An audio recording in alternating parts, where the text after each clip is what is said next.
Hi friends, welcome back to Mahabharata series episode number 20. నా previous వీడియోలో మాండవ మహాముని యమునికి శాపం ఎందుకు ఇచ్చాడు అన్నది పూర్తిగా వివరించాను. ఎవరికైనా ఇంట్రెస్ట్ ఉంటే మీరు ఆ వీడియోను కూడా చూడొచ్చు.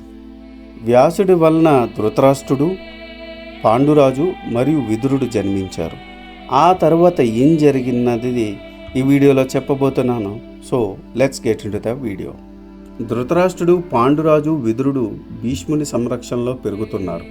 భీష్ముడు వారందరికీ ఉపనయన సంస్కారం చేయించాడు. 3 కుమారులు అన్ని విద్యలలో ఆరితేరారు. తరువాత భీష్ముడు ధృతరాష్ట్రునికి యవ్వరాజ్యాన్ని పట్టాభిషేకం చేశాడు. విదురుని బుద్ధిబలంతోనూ తన పరాక్రమంతోనూ కౌరవరాజ్యాన్ని సుభిక్షంగా పరిపాలిస్తున్నాడు. ధృతరాష్ట్రునికి వివాహం చేయాలని సంకల్పించాడు భీష్ముడు. గాంధార దేశాధీశుని కుమార్తె గాంధారిని తగిన కన్యగా నిశ్చయించాడు. విదురునితో చర్చించాడు. విదురా, గాంధారి తనకు 9 పుత్రులు 1 పుత్రిక కలిగేటట్టు వరం పొందింది. అందువల్ల కురువంశం అభివృద్ధి చెందుతుంది. కాబట్టి గాంధారిని మన ధృతరాష్ట్రునకు ఇచ్చి పెళ్లి చేద్దాము అని అన్నాడు విదురుడు. వెంటనే పురోహితులను గాంధారరాజు వద్దకు పంపాడు. గాంధారరాజు సుబలుడు ఈ వివాహానికి సంతోషంగా అంగీకరించాడు. గాంధారిని ధృతరాష్ట్రునకు ఇచ్చి వివాహం చేస్తానని వాగ్దానం చేశాడు. కానీ బంధువులు ఒప్పుకోలేదు. పుట్టుగుడ్డికి పిల్ల ఇవ్వటం ఏమిటన్నారు. ధృతరాష్ట్రుణ్ణి వివాహం చేసుకోవడానికి గాంధారి అంగీకరించింది. తండ్రి మాట ఇచ్చాడు కాబట్టి ధృతరాష్ట్రుడే తన భర్త అని నిశ్చయించుకుంది. భర్తకు కళ్ళు లేవు కాబట్టి తను కూడా కళ్ళకు గంతలు కట్టుకుంది. గాంధారరాజు సుబలుడు తన కుమారుడు శకునిని, కుమార్తె గాంధారిని సకల లాంఛనాలతో హస్తినాపురానికి పంపాడు. భీష్ముడు దగ్గరుండి ధృతరాష్ట్రునకు గాంధారికి వివాహం జరిపించాడు. ధృతరాష్ట్రుడు గాంధారి చెల్లెళ్ళు 10 మందిని అదే ముహూర్తానికి వివాహమాడాడు. భీష్ముడు మరొక 100 మంది కన్యలను తీసుకుని వచ్చి ధృతరాష్ట్రునికి ఇచ్చి వివాహం జరిపించాడు. 111 మంది భార్యలతో ధృతరాష్ట్రుడు సకల భోగాలు అనుభవిస్తున్నాడు. ధృతరాష్ట్రుని తమ్ముడు పాండురాజు కూడా సకల విద్యలలో ఆరితేరాడు. వేదాలు, శాస్త్రాలు, ఆయుధ విద్యలు నేర్చుకున్నాడు. పాండురాజుకు వివాహం సంకల్పించాడు భీష్ముడు. ఇలా ఉండగా శూరుడు అనే యాదవరాజు ఉండేవాడు. ఆయన పెద్ద కూతురు పేరు పృత. శూరుడు తన కూతురు పృతను తన మేనత్త కుమారుడైన కుంతీభోజునకు సంతానం లేని కారణంగా పెంచుకోవడానికి ఇచ్చాడు. పృత కుంతీభోజుని ఇంటిలో పెరుగుతూ ఉంది. ఒకరోజు మహాముని దుర్వాసుడు కుంతీభోజుని భవనానికి వచ్చాడు.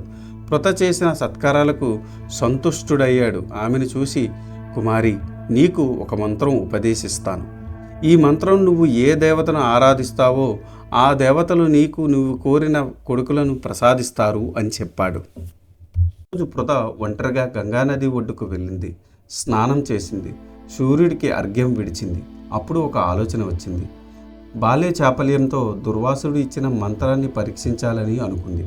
వెంటనే మంత్రాన్ని జపించింది. దేవా, నాకు నీ వంటి కొడుకుని ఇమ్ము అని సూర్యదేవుని ప్రార్థించింది. వెంటనే సూర్యుడు ప్రత్యక్షమయ్యాడు. సూర్య భగవాన్ని చూసి పృత వణికిపోయింది. సూర్యుడు ఆమెను చూసి, బాలా, భయపడకుము, నువ్వు కోరిన వరం ఇవ్వడానికే వచ్చాను అని చెప్పాడు. దేవా, నేను కన్యను, బాల్య చాపల్యంతో అడిగాను, నన్ను క్షమించి అని వేడుకుంది. బాలా, నా దర్శనం వృధా పోదు, నీకు కొడుకు పుడతాడు అని అన్నాడు. దేవా, నాకు ఇంకా పెళ్లి కాలేదు. ఇప్పుడు నాకు గర్భం వస్తే నా తల్లిదండ్రుల మొహం ఎలా చూడను అని అడిగింది. నీ కన్యత్వం చెడకుండా నీకు పుత్రుని ప్రసాదిస్తాను అని చెప్పాడు. వెంటనే ఆమెకు సహజ కవచ కుండలాలతో కర్ణుడు పుట్టాడు. సూర్యుడు వెళ్ళిపోయాడు. చేతిలో బిడ్డతో పృత నిలబడిపోయింది. ఏమి చేయాలో తోచలేదు. ఆ ముని ఎలా రావలే, వచ్చిన మంత్రము ఎలా ఉపదేశించవలే, ఉపదేశించిన నేను ఎలా వరము కోరవలే, నేను బుద్ధి లేక కోరిన సూర్యుడు ఎలా పుత్రుని ప్రసాదించవలే, అంతా విధిలీల. ఇప్పుడు ఈ లోకవాదము ఎలా తప్పుతుంది? ఈ బాలుని ఇంటికి తీసుకుని వెళితే నన్ను అందరూ అలా అని ఈ బిడ్డను వదలబుద్ధి కావటం లేదు. ఏమి చేయాలో తోచటం లేదు అని చింతిస్తుంది. ఇంతలో అమూల్యమైన బంగారము, రత్నములు, మణులు గల ఒక పెట్టె నదిలో తేలుతూ వచ్చింది. కుంతికి ఒక ఆలోచన వచ్చింది. వెంటనే ఆ బిడ్డను ఆ పెట్టెలో పెట్టి నదిలో విడిచిపెట్టింది. ఆ పెట్టె అలా నదిలో తేలిపోతూ ఉంటే ఒక సూతుడు దానిని చూచాడు. పెట్టెను ఒడ్డుకు తీసుకుని వచ్చి తెరిచాడు. పెట్టెలో బంగారము, రత్నములు, మణులతో సహా ఒక బిడ్డ కనిపించాడు. వెంటనే ఆ బిడ్డను తీసుకుని వెళ్ళి తన భార్య రాధకు ఇచ్చాడు. రాధ ఎంతో సంతోషించింది. బంగారము మణులతో దొరకడం వల్ల ఆ బిడ్డకు వశిషేనుడు అని పేరు పెట్టుకుని అల్లారుముద్దుగా పెంచుకుంటున్నారు. కుంతిభోజుడు పృథకు స్వయంవరం ప్రకటించాడు. అందులో పృథ పాండురాజును వరించింది. వారిద్దరికీ వివాహం అయింది. భీష్ముని అనుమతితో పాండురాజు మద్రరాజు కూతురైన మాద్రిని కూడా వివాహం చేసుకున్నాడు. వివాహం అయిన తరువాత పాండురాజు దిగ్విజయ యాత్రకు వెళ్ళాడు. 4 దిక్కులలో ఉన్న రాజులందరినీ జయించాడు. రాజ్యాన్ని విస్తరించారు.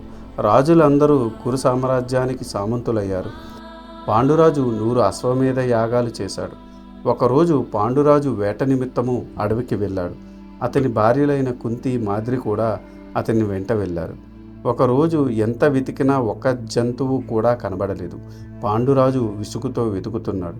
అప్పుడు ఆ అడవిలో ఒక చోట ఒక మగజింక, ఒక ఆడజింక ప్రణయ కాలాపాలతో మునిగి తేలుతున్నాయి. గురి చూసి ఆ 2 జింకలను కొట్టాడు. అందులో ఆడజింక వెంటనే చనిపోయింది. మగజింక కొన ఊపిరితో ఉంది. పాండురాజు ఆ జింక దగ్గరికి వెళ్ళాడు. పాండురాజును చూసి ఆ మగజింక, రాజా, వేటాడుతూ రాజధర్మము, అందువల్ల మమ్మల్ని చంపుటకు మీకు దోషము లేదు. కానీ పరిగెత్తలేనివి, ప్రణయ కాలాపంలో ఉన్నవి, వ్యాధితో బాధపడుతున్నవి అయిన మృగాలను కిరాతులు కూడా కొట్టరు. నువ్వు ఈ ధర్మం తెలిసి కూడా మమ్మల్ని కొట్టావు. ఎందుకు అలా చేశావు అని అడిగింది. దానికి పాండురాజు, ఓ మృగమా, నేను నిన్ను మోసం చేసి కానీ నమ్మించి కానీ చంపలేదు. వేటాడి చంపాను. అది నా ధర్మం, అందులో దోషము లేదు అన్నాడు. దానికి ఆ జింక, ఓ రాజా, ప్రణయ కలాపంలో తేలయాడుతున్న మమ్మల్ని కొట్టావు కాబట్టి నువ్వు నీ భార్యలతో సంగమిస్తే నువ్వు మరణాన్ని పొందుతావు అని శాపం ఇచ్చి తన ప్రాణాలు విడిచింది. ఆ శాపంతో పాండురాజు ఎంతో దుఃఖించాడు. సంసార సుఖం లేనప్పుడు తపస్సు చేయడమే శరణ్యమని అనుకున్నాడు. దానికి వారు దుఃఖించి, మేము మిమ్మల్ని విడిచిపెట్టి వెళ్ళము, మీ వెంటనే ఉంటాము అని అన్నారు. పాండురాజు తన వెంట వచ్చిన వారికి తన వద్దకు ఉన్న అన్ని వస్తువులు దానం చేశాడు. వేట నిమిత్తం వచ్చిన వారందరినీ తిరిగి రాజధానికి పంపించేశాడు. మునివృత్తి అవలంబించి భార్యలతో వానప్రస్థానికి బయలుదేరాడు. ఉత్తర దిక్కుగా ప్రయాణం చేసి శతశృంగ పర్వతం మీద తపస్సు చేసుకుంటున్నాడు. కుంతి, మాద్రి అతన్ని సేవిస్తూ అతని వెంటనే ఉన్నారు. ఒక అమావాస్య రోజున మహారుషులందరూ బ్రహ్మలోకానికి పోతున్నారు. పాండురాజు కూడా తన భార్యలతో బ్రహ్మలోకానికి వెళ్ళడానికి ప్రయాణమయ్యాడు. పాండురాజును చూసి ఆ మహారషులు, రాజా, ఇవి దేవ మార్గాలు, మీలాంటి వారు రాలేరు అని అన్నారు. పాండురాజుకు విషయం అంతా అర్థమైంది. మహాత్మా, మాకు సంతానము లేదు, మేము అన్యపత్తులము, అందువల్ల మాకు దేవ మార్గంలో ప్రవేశించుటకు అర్హత లేదు కదా అని అన్నాడు. ఆ ఋషులు దివ్యదృష్టితో చూసి, రాజా, మీకు సంతాన యోగమున్నది, సంతానము కోసము ప్రయత్నించుము అని చెప్పారు. పాండురాజు తన మనసులో ఇలా అనుకున్నాడు. పురుషుడికి 4 రుణాలు ఉంటాయి: దేవరుణము, ఋషి రుణము, పితృరుణము మరియు మనుష్య రుణము. పురుషుడు ఈ 4 రుణాలు తీర్చాలి, లేకపోతే వాడికి పుణ్యలోకాలు ఉండవు. యజ్ఞముల వలన దేవతల రుణము, వేదాధ్యయనం వలన ఋషుల రుణము, శ్రాద్ధ కర్మలు నిర్వర్తించడం ద్వారా పుత్రులు కని వారి ద్వారా పితరులకు ఉత్తమ గతులు కల్పించి పితృరుణము, దయాగుణము వలన మానుష రుణము తీర్చుకుంటాను. నేను పితృరుణము తప్ప మిగిలినవన్నీ రుణాలు తీర్చుకున్నాను. సంతాన యోగం లేనిది పితృరుణము తీరదు. కానీ ఆ మృగ శాపం వలన ఆ యోగము లేదు. ఏం చెయ్యాలి అని ఆలోచిస్తూ ఆశ్రమానికి చేరుకున్నాడు. ఆ తర్వాత ఏం జరిగిందో తెలుసుకోవాలనుకుంటే మీరు ఖచ్చితంగా మా ఛానల్ సబ్స్క్రైబ్ చేసుకొని బెల్ నోటిఫికేషన్ ఆన్ చేసుకొని పెట్టుకోండి. ఈ వీడియో కనుక మీకు నచ్చితే do like, share and subscribe. Thanks for watching. జై సనాతన ధర్మం.